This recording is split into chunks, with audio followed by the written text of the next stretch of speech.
L'Algérie inscrit une page mémorable dans son histoire diplomatique avec un positionnement désormais validé par Washington, un coup de tonnerre dans le ciel feutré du royaume marocain. Exit le scénario officiel dont les coutures ont visiblement craqué. Que s'est-il réellement tramé durant cette fameuse rencontre? C'est dans un climat aussi délicat que décisif que ce chapitre du dossier du Sahara occidental s'ouvre, mettant en lumière des éléments longtemps noyés dans les eaux troubles des manipulations médiatiques et des lectures orientées. Loin d'une simple formalité diplomatique, la réunion organisée au sein de l'ambassade américaine à Madrid a marqué un tournant stratégique, révélateur autant par la configuration des intervenants que par la portée symbolique et diplomatique des signaux émis. Ce moment a redistribué les cartes et changé la dynamique d'un conflit figé depuis des décennies. Voici la version du texte corrigée selon vos consignes. Orthographe, ponctuation, chiffres en toutes lettres, abréviation restreinte. Pendant des années, le régime marocain a tenté d'imposer un récit selon lequel l'Algérie serait un acteur direct du conflit et qu'aucune solution n'était possible sans sa participation à la table des négociations. L'Algérie, de son côté, est restée ferme sur sa position, refusant cette catégorisation et affirmant dans toutes les instances internationales qu'elle n'est qu'un observateur soutenant le droit à l'autodétermination et n'étant pas partie au conflit. Aujourd'hui, ce qui s'est passé à Madrid a renversé ce récit de manière pratique et publique. La réunion a réuni les véritables parties au conflit, à savoir le Maroc et le Front Polisario, en présence d'observateurs régionaux que sont l'Algérie et la Mauritanie, sous supervision américaine et onusienne, clairement représentés par l'envoyé spécial de l'Organisation des Nations Unies et un diplomate américain de haut rang. Cette configuration, précisément, est celle que l'Algérie réclamait depuis des décennies, et que Rabat refusait catégoriquement. La particularité est que l'acceptation de cette formule est intervenue cette fois sous pression internationale et avec un soutien américain, ce qui signifie que les équilibres diplomatiques ont changé et que Washington n'adopte plus entièrement le récit marocain comme le prétendait l'information marocaine. Dès les premières heures, les médias marocains ont tenté de présenter cela comme une victoire diplomatique, affirmant que l'Algérie avait été contrainte de s'asseoir en tant que partie au conflit. Mais toutes les déclarations de l'administration américaine, les fuites diplomatiques et même le protocole officiel de la réunion confirment exactement le contraire. L'Algérie était présente en tant qu'observateur, tout comme la Mauritanie, tandis que le Maroc faisait face directement au Front Polisario, ce que les médias marocains ont tenté de masquer par une manipulation de l'information. Lors de ces consultations, le ministre des Affaires étrangères marocain, Nasser Bourita, a présenté ce qu'il appelle la proposition marocaine révisée d'autonomie.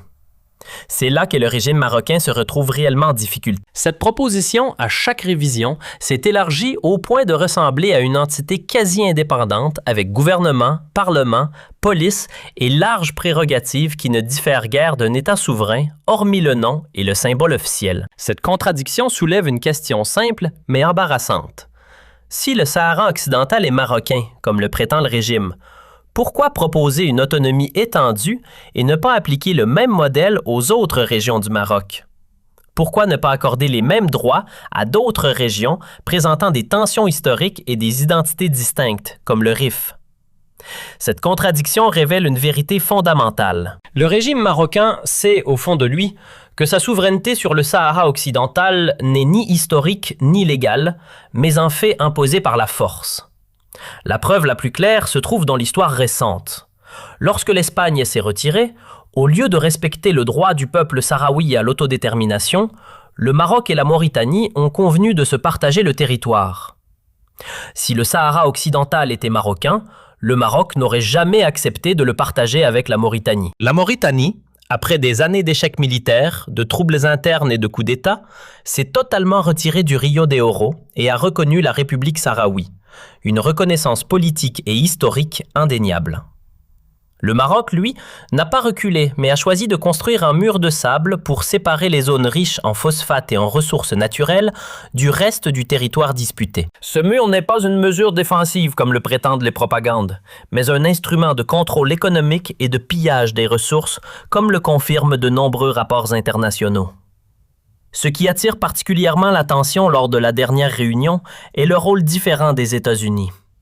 Les actions de certains acteurs au sein de l'administration américaine suggèrent une orientation vers une solution définitive et non la simple gestion de crise. Les visites répétées en Algérie, les rencontres avec les responsables algériens et les messages clairs sur le respect de la légalité internationale sont autant d'indicateurs que Washington commence à se repositionner sur ce dossier.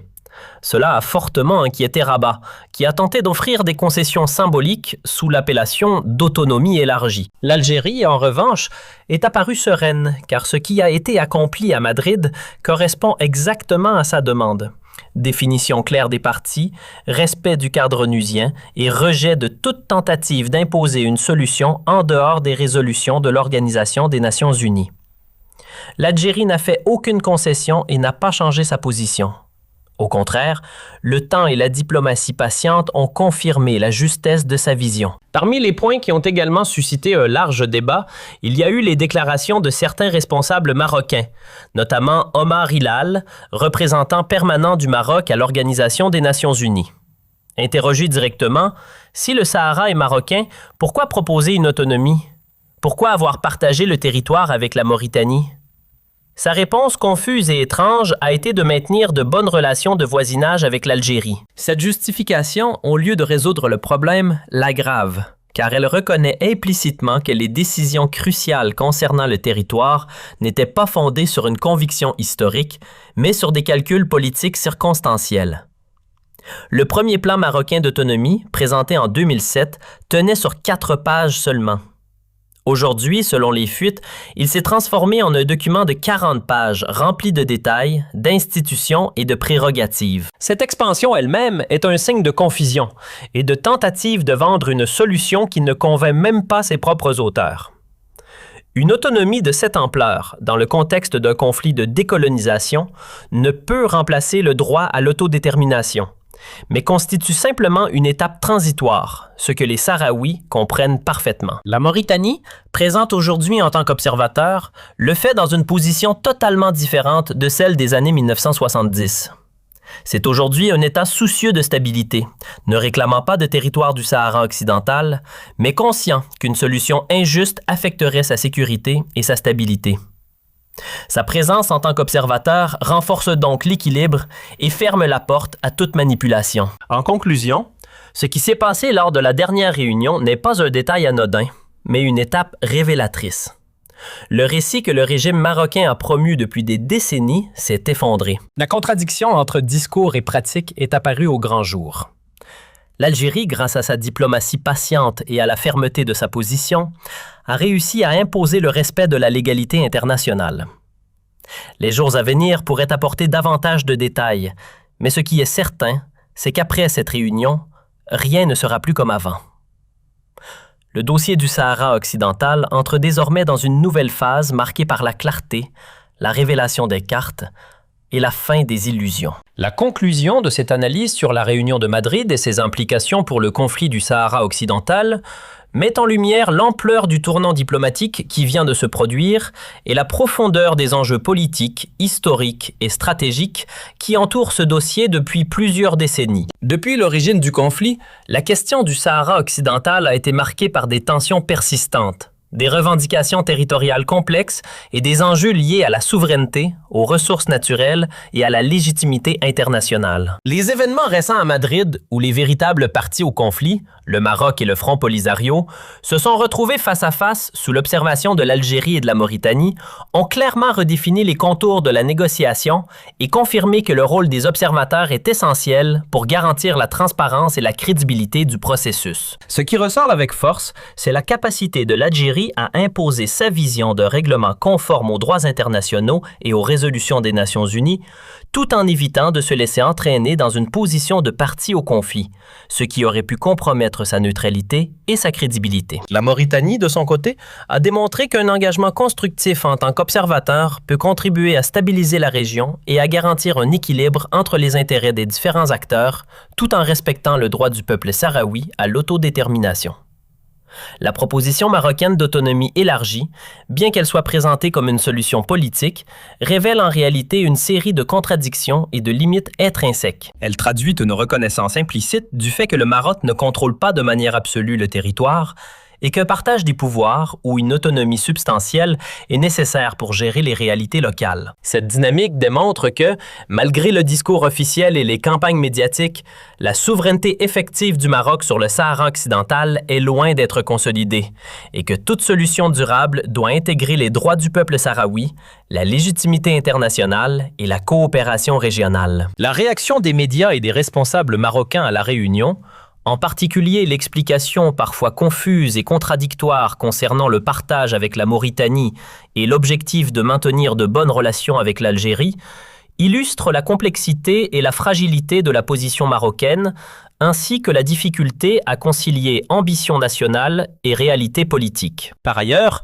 le rôle des États-Unis, par le biais de leur présence diplomatique active et de leur soutien au cadre onusien, marque un changement significatif dans l'approche internationale du conflit et montre que la pression et la médiation de puissances extérieures peuvent jouer un rôle déterminant dans la recherche d'une solution durable. L'ampleur de la proposition marocaine actuelle, passant de 4 pages à 40 pages détaillant institutions et compétences, souligne non seulement l'importance du dossier, mais également les défis et tensions que cette autonomie élargie pourrait générer tant sur le plan interne que sur le plan des relations régionales. Le constat final est que le Sahara occidental n'est plus seulement un objet de litige territorial, mais un test de la diplomatie moderne, de la légalité internationale et de la capacité des acteurs régionaux à trouver un compromis viable sans sacrifier les droits fondamentaux des populations concernées. La phase pré-Madrid ouvre donc une nouvelle étape marquée par la clarté des positions, la fin des illusions narratives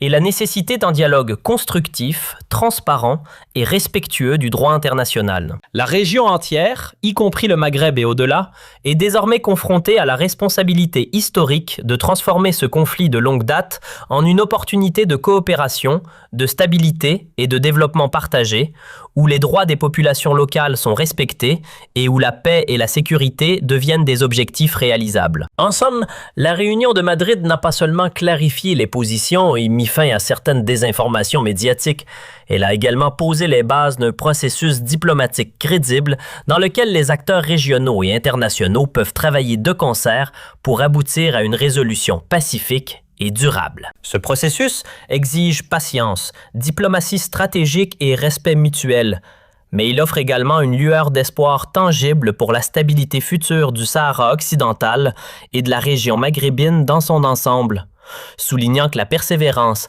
la constance et le respect du droit international restent les instruments les plus puissants pour transformer un conflit prolongé en une opportunité de paix et de prospérité commune. Ce chemin, bien que semé d'embûches et de complexité, illustre comment une diplomatie rigoureuse et équilibrée, guidée par les principes du droit international, peut réellement modifier la donne géopolitique et ouvrir la voie à une solution qui soit juste, durable et respectueuse de toutes les parties impliquées.